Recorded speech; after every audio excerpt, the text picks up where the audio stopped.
What's this I hear? Is that a job for the internet police? I think it is. Gosh dang it, the internet police are back, and they're coming for blood. Except we can't come for blood because we've been informed that the internet police aren't supposed to kill people. We're only supposed to arrest them and send them to internet jail. So I only have this gun to look menacing. I'm not gonna really shoot people. Also, it has come to our attention that people would prefer if the internet police was defunded. So from here on out, the internet police will be working 100% for free for the people of the internet. Let's begin. So today, guys, we are reacting to this biblical gender roles. This is one of the worst blogs I have ever seen in my entire life, as you can see simply from the blog titles. Why it is not a sin for husbands to keep secrets from their wives.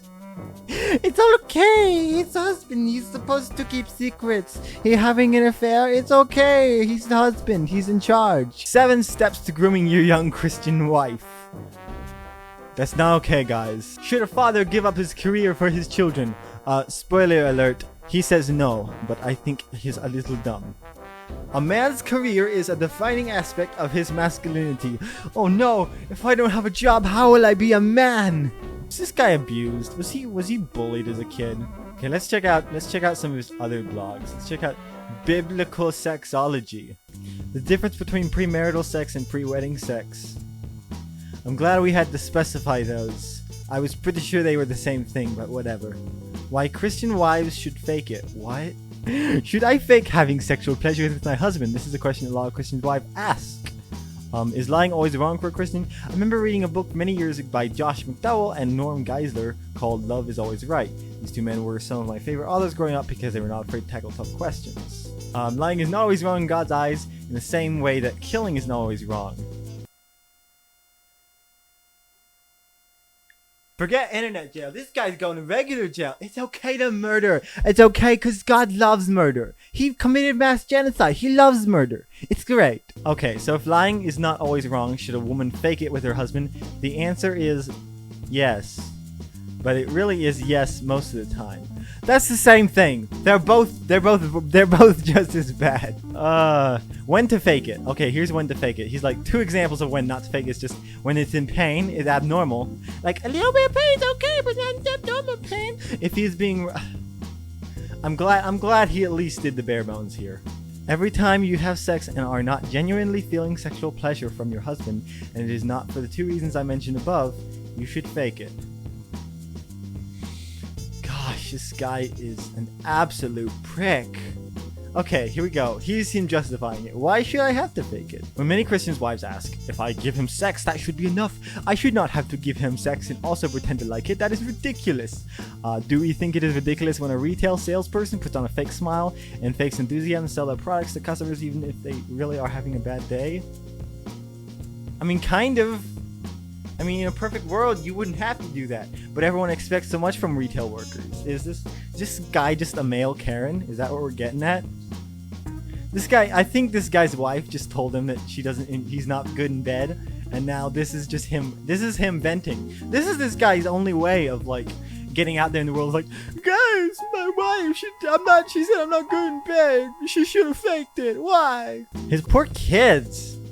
Oh, they're gonna be incapable of having normal life. Okay, here's the article I originally saw when I first found this place that I wanted to read today. 7 steps to grooming your young Christian wife. That's a title.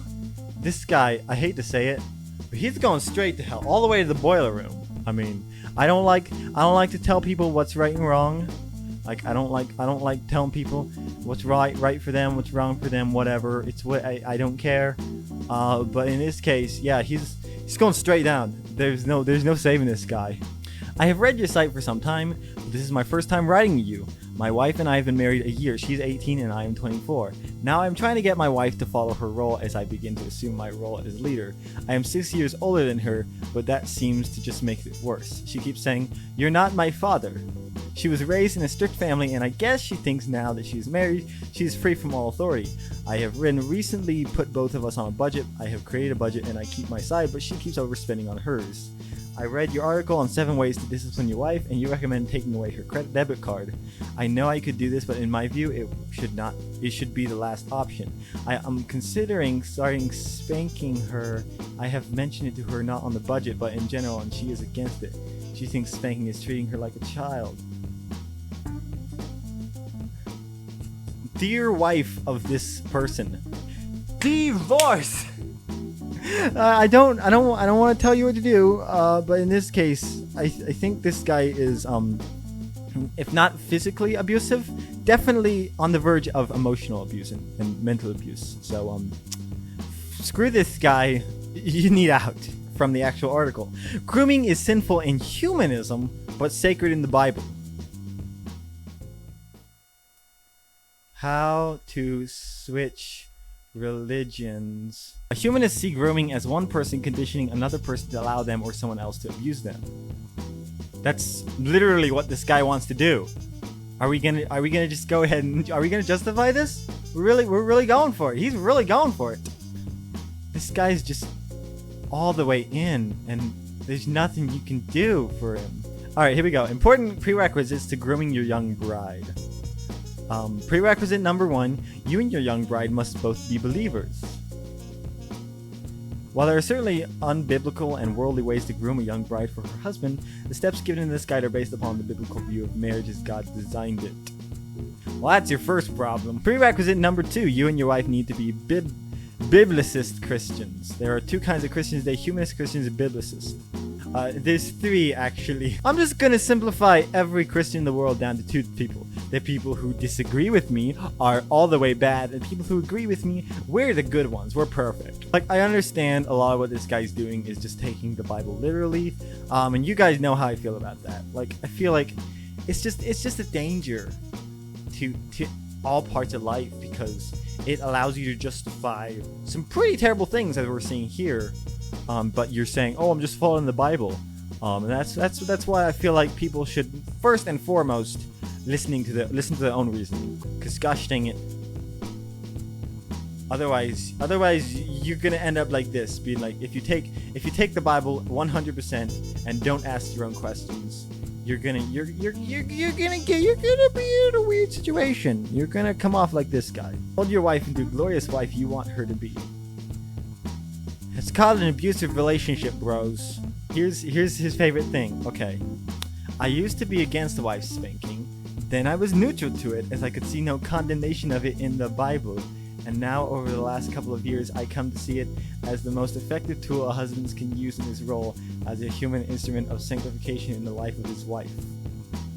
This is not a newly invented disciplinary tool to help husbands, but rather why spanking was fairly common throughout history before the last 50 years or so. I mean, he's not wrong about that, but apparently in his mind that makes it okay. It's okay, people used to do this for years, just like, it's fine. Women have been abused for years, that means it's good. This guy just came up with a whole article, basically just to justify his weird kink. I mean, I'm not kink shaming anyone. If that's your kink, that's fine, but make sure it's consensual. Something I didn't realize before. Whenever I teach on wife spanking, I always get asked if I spank my wife. The answer is no, and the reason is because my wife comes from a moderate feminist background. She's in her mid-40s, which makes her far less moldable wife. She would never submit to wife. Is this guy's marriage okay? We figured out that's the real reason he's writing this blog, is to complain about his wife and tell everyone how to make their wives better, because apparently he can't. He really thinks this is gonna... So basically, he has no control over his wife because she's a moderate feminist, as he calls her. So he goes on the internet, makes a blog, and tells people how to control their wives. Alright, bros. That was that weird freaking blog. I don't really know what that guy's deal is. Got sand in his butt crack or something. I don't know. He officially, I think this is the first time I can unequivocally say this guy goes straight to internet jail. Possibly real jail. But we don't have that. That's out of my jurisdiction. So he just goes to internet jail. Thank you guys for watching. Subscribe for new videos. I'll see you guys in the next one. Until then, take it easy. Bye bye. Don't forget to spank your wife. Have you spanked your wife today?